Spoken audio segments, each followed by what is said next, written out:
এবারে আমাদের গন্তব্য গঙ্গাসাগর। আমরা কাকদ্বীপের নতুন রাস্তার মোড়ে এসে বাসে করে নামলাম।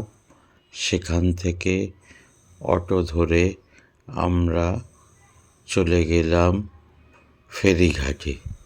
ফেরিঘাট পর্যন্ত ভাড়া পড়ল জনপ্রতি 20 টাকা করে। এই রাস্তাটা প্রায় 4-5 কিলোমিটারের মতো দূরত্ব হবে। রাস্তার দুধারে অসংখ্য বাড়ি গাছপালা দেখা যাচ্ছে, খুবই সুন্দর দৃশ্য। মাঝে মধ্যে মাঠ, এছাড়া এখন বৈদ্যুতিক ব্যবস্থা হয়ে গেছে। আমরা পৌঁছে গেলাম লট 8-এ।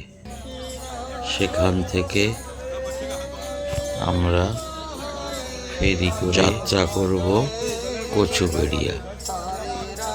কচুবেড়িয়া পর্যন্ত ফেরি সার্ভিস জনপ্রতি 10 টাকা করে। অসংখ্য অগণিত মানুষ এখানে লাইন দিয়ে দাঁড়িয়ে আছে ফেরি সার্ভিসের জন্য। গ্রামে গ্রামে সেই বার্তা রটে গেল ক্রমে, মৈত্র মহাশয় যাবেন সাগর সঙ্গমে।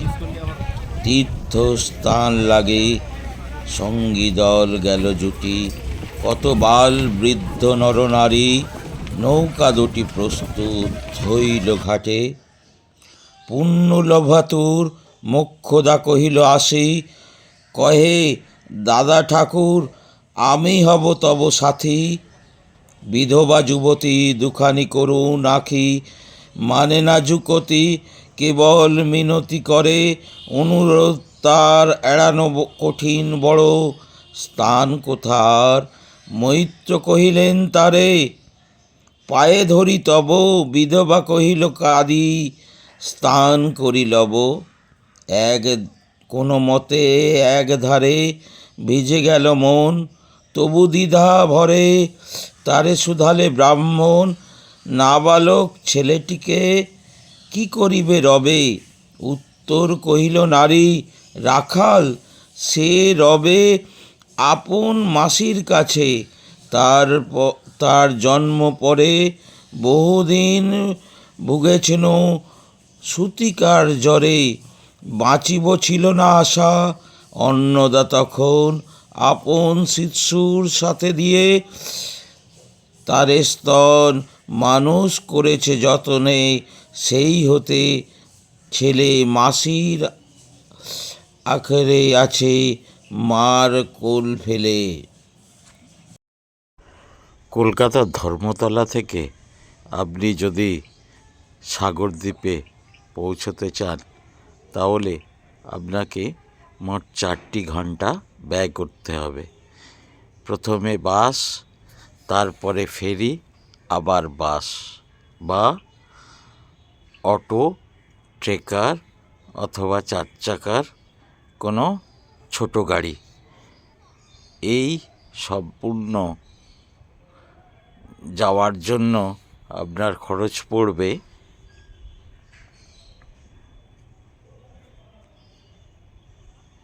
150 টাকার মতো। অনায়াসেই আপনি সহজভাবে ঘুরে আসতে পারেন। যাতায়াত মিলে 300 টাকা খরচ পড়বে এবং ওখানে প্রচুর থাকার বন্দোবস্ত আছে। যদি আপনি চান কোনো আশ্রমে অথবা হোটেলে, গুটি 50 হোটেল আছে, এগুলো আপনি যোগাযোগ করে নিতে পারবেন। এছাড়া আশ্রম তো আছেই এবং এখানে জীবনযাপন অতি সরল। কোনো আধুনিক হোটেল বা সেই রকম বিলাসবহুল হোটেল নেই। এই নৌকা বা লঞ্চ যাত্রা আপনাকে একটা আলাদা অনুভূতি দেবে, ভীষণ ভালো লাগবে। সবাই একসঙ্গে মিলে যাত্রা করার। আমরা কচুবেড়িয়ায় পৌঁছে ওখান থেকে অটোতে করে আমরা পৌঁছে গেলাম কপিলমুনির আশ্রমে। এই অটো ভাড়া নিল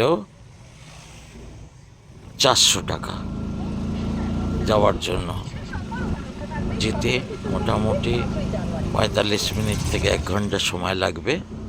এছাড়া আপনি বাসে যাতায়াত করতে পারেন, অথবা আপনি ট্রেকারে করে যেতে পারেন। হ্যাঁ, আমাদের থাকার জায়গা হচ্ছে কপিল কুটির।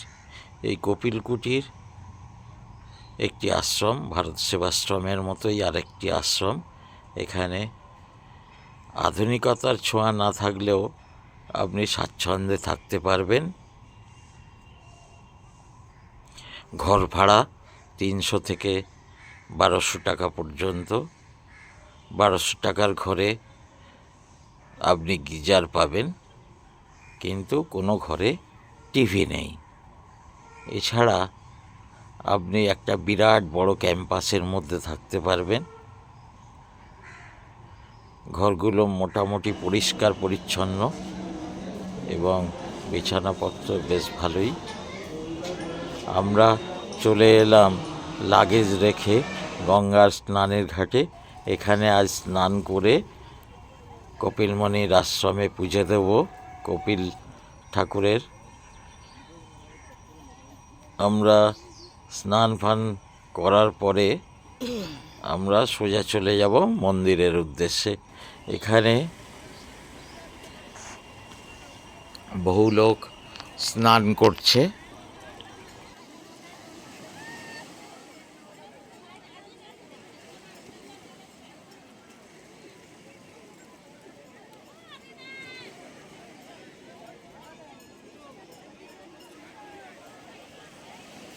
হরিদিন তো গেল, সন্ধ্যা হলো, পার করো আমারে। হরিদিন তো গেল, সন্ধ্যা হলো, পার করো আমারে। এখানে স্নানের পর কেউ যারা পাছে এলো আগে গেল, আমি রইলাম পড়ে। হরিদিন তো গেল, সন্ধ্যা হলো, পার করো আমারে। এই বিশাল একটা ভিড় দেখা যাচ্ছে। তাহলে এর সময়, পুজোর সময় 14 তারিখে কত ভিড় হবে বুঝতেই পারছেন।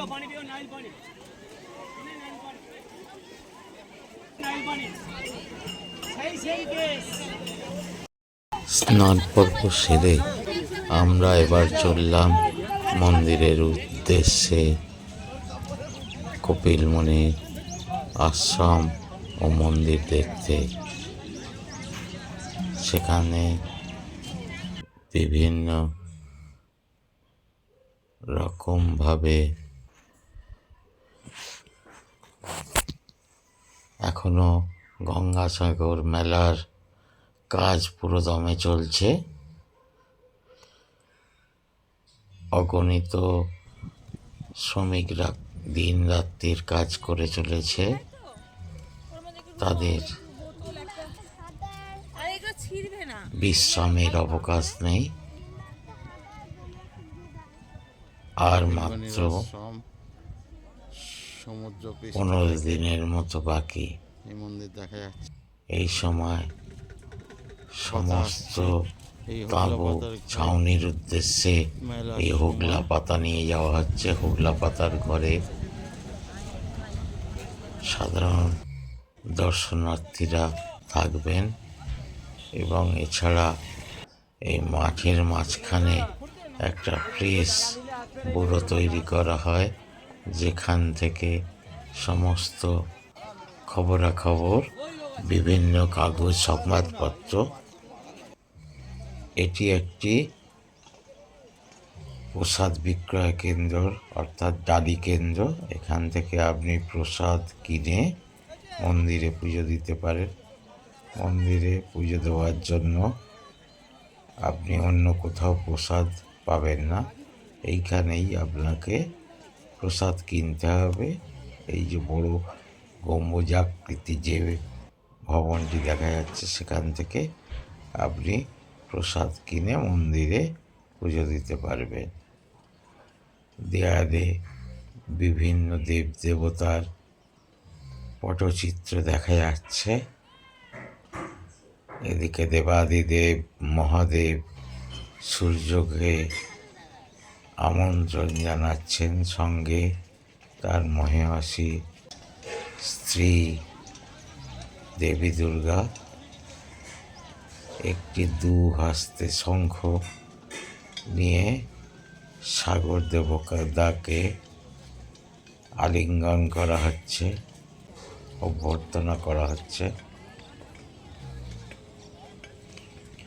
সামনে দেখা যাচ্ছে কপিল মুনির মন্দির ও আশ্রম।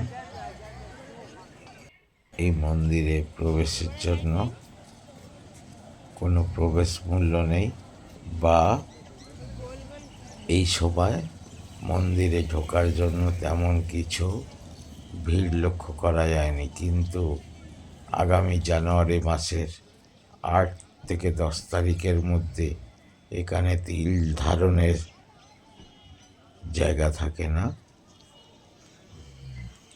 মন্দিরে যে যার সাধ্য মতো পুজো দিচ্ছেন, সঙ্গে সঙ্গে পুজো করে দিচ্ছেন।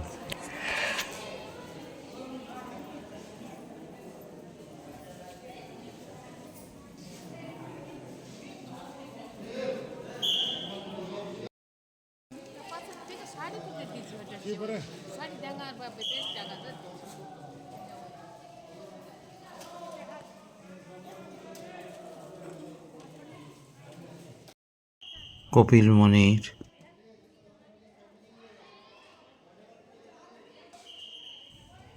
ঠাকুর কপিল মুনিকে দেখা যাচ্ছে, মা গঙ্গা।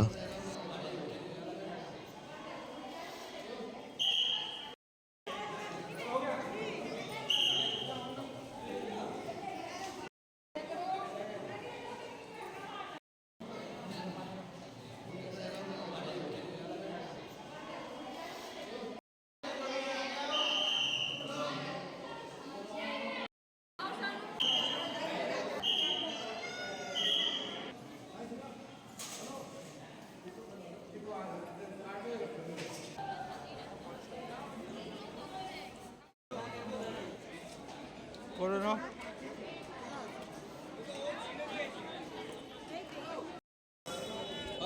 चलो जरूरत नहीं चला चलो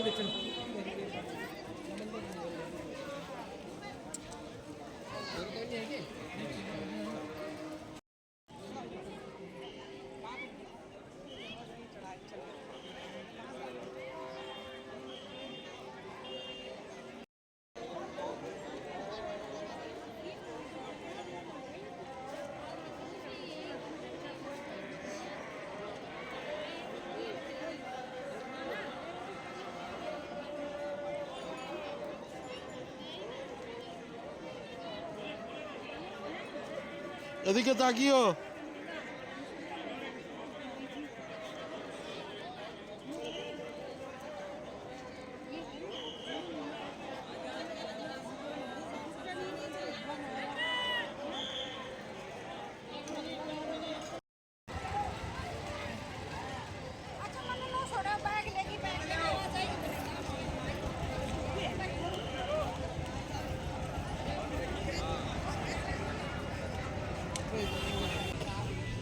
হরি দিন তো গেল, সন্ধ্যা হলো, পার করো আমারে। হরি দিন তো গেল, সন্ধ্যা হলো, পার করো আমারে। তুমি পারের কর্তা, শুনে বার্তা ডাকি হে তোমারে, হরিদিন তো গেল, সন্ধ্যা হলো, পার করো আমারে। মেলা উপলক্ষে চারিদিকে এখন আলোক রোশনাই ছুটছে চারিদিকে, অন্ধকারকে হাটিয়ে দিয়ে আলোর ঝলমলে ছটা। এখন আমরা একটি গ্রামের চিত্র দেখাচ্ছি, আমাদেরই এই কপিল কুটির থেকে তোলা এই ছবি। একটি পুকুর, খুব সুন্দর দৃশ্য, চারিদিকটা এইরকম। সামনেই রয়েছে ইন্সপেকশন বাংলো।